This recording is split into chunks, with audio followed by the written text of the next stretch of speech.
C'est donc ce soir que Amazon doit dévoiler son tout premier smartphone.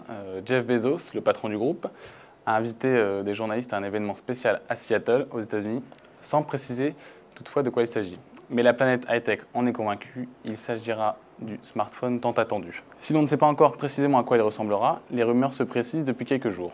On sait par exemple que le smartphone devrait être équipé d'un écran de 4,7 pouces et qu'il devrait également intégrer un objectif photo de 13 mégapixels. Il devrait aussi fonctionner sous Android, mais sur une version allégée de l'OS de Google, ce qui lui permettrait finalement d'intégrer des services qui lui sont propres et aussi son propre magasin d'applications. Mais la véritable nouveauté devrait résider dans l'écran, qui serait apparemment capable de faire de la 3D. Selon les sites spécialisés, les objets pourraient s'afficher sous la forme d'hologrammes grâce à plusieurs capteurs vidéo qui seraient intégrés sur le smartphone. Le prix, enfin, il devrait être situé entre 99 et 199 $ pour la version américaine. Avec ce smartphone, Amazon poursuit donc son aventure dans le domaine du hardware. En 2007, il avait sorti le Kindle, sa célèbre liseuse électronique, qui a rencontré un très joli succès depuis. Et en 2011, il avait sorti sa tablette, la Kindle Fire. Là aussi, il avait réussi à prendre des parts de marché importantes puisqu'il s'est hissé jusqu'à la 3e place du marché mondial des tablettes, derrière Apple et Samsung. Mais pour le smartphone, la partie s'annonce un peu plus délicate. La concurrence est féroce sur ce marché. Derrière les deux leaders, Samsung et Apple, la bataille fait rage entre les fabricants, notamment les Chinois, Huawei et Lenovo, qui ne cessent de progresser chaque année sur le marché.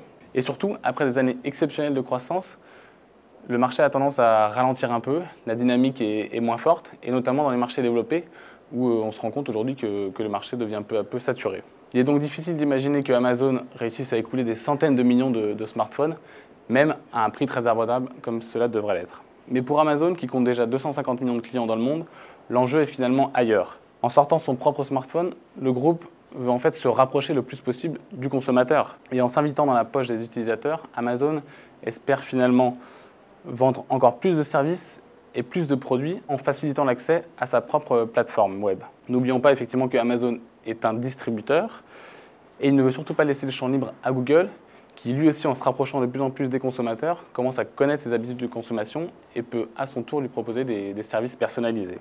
C'est donc pour cela que Amazon est prêt à vendre son smartphone à un prix très abordable. Son objectif, et Jeff Bezos l'a rappelé à maintes reprises, ce n'est pas de gagner de l'argent en vendant un smartphone ou en vendant une tablette.